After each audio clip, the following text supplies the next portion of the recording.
ఎన్నికల సమయంలో ఇచ్చిన 6 గ్యారెంటీల్లో కొన్ని అమలవుతాయని మంత్రి పొంగులేటి శ్రీనివాసరెడ్డి అన్నారు. మిగిలినవి కూడా 100 రోజుల్లో చేస్తామని చెప్పారు. ఆయన ప్రజలకు మంచి చేయడమే ప్రభుత్వ లక్ష్యమని ఆయన ఖమ్మం జిల్లా కూసుమంచిలో సంతసేవాలాల్ మహారాజ్ 285వ జయంతి ఉత్సవాల్లో మంత్రి పొంగులేటి ముఖ్య అతిథిగా పాల్గొన్నారు.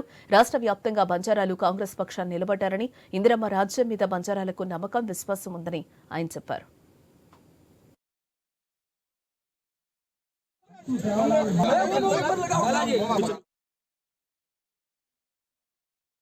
మహారాజు 288వ జయంతి జరుపుకొని 4 రోజులు పూర్తయింది. ఈ రోజుకి గౌరవ ముఖ్యమంత్రి గారు హైదరాబాద్ లో బంజారా భవనంలో మీ అందరి సమక్షంలో చాలా అద్భుతంగా ఈ జయంతిని జరుపుకున్నాం.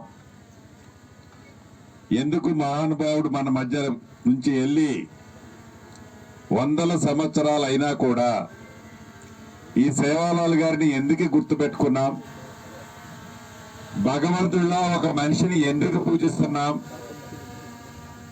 తనలో ఉన్న గొప్పతనాలు ఏంటి అనేది తప్పకుండా ఏ కులమైనా ఏ మతమైనా ఒక్కసారి మనం వారిని గుర్తు చేసుకోవాల్సిన అవసరం ఉంది.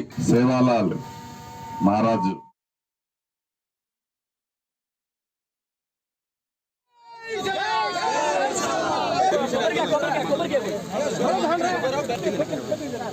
వాహ